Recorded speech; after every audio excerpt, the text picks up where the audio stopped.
Bagaimana menjadi ibu yang berhasil dalam mendidik anak perempuan, Ustadz?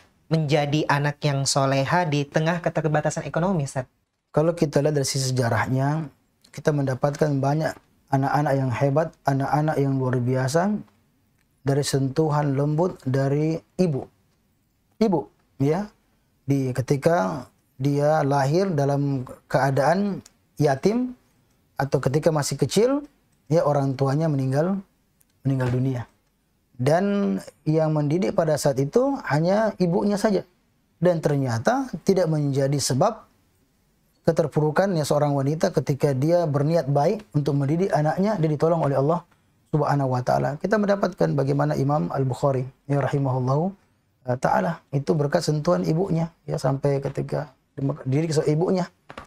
Bahkan sebagai di antara mereka punya keterbatasan dari sisi ya ekonomi, maka yang dilakukan pertama perlu banyak memperkuat ya ketakwaan kepada Allah Subhanahu wa taala, ya berniat mohon kepada Allah Subhanahu wa taala bahwa saya punya anak yang saya ingin didik ya di jalan Allah Subhanahu wa taala, maka insyaallah Allah akan berikan ya pertolongan. Kemudian ciptakan kondisi yang baik ya, karena pintu rezeki juga ada pada silaturahim. Ya, sambung tali silaturahim kepada keluarga kita. Ya, tentu dalam kerangka syariat, maka insya Allah Allah akan bukakan juga pintu-pintu rezeki. Karena kalau dengan dakwah bisa berjalan secara baik, maka orang akan tahu siapa yang akan menanggungnya. Karena bisa adanya kita bernafkah. Ya, ketika dia cuma sebatang kara, cuma ibu saja yang merawat, dia butuh anak-anaknya dari sisi biaya dan lain sebagainya. Maka harusnya menanggungnya dari keluarganya, dari saudara laki-lakinya, dan orang-orang dekatnya. Ketika perempuan tidak mampu, mereka dipelihara oleh negara. Itu kalau konsep syariat. Ya, cuma kalau kita kan tidak. Yang ada tuh orang fakir miskin dan orang-orang terlantar itu dipelihara oleh negara.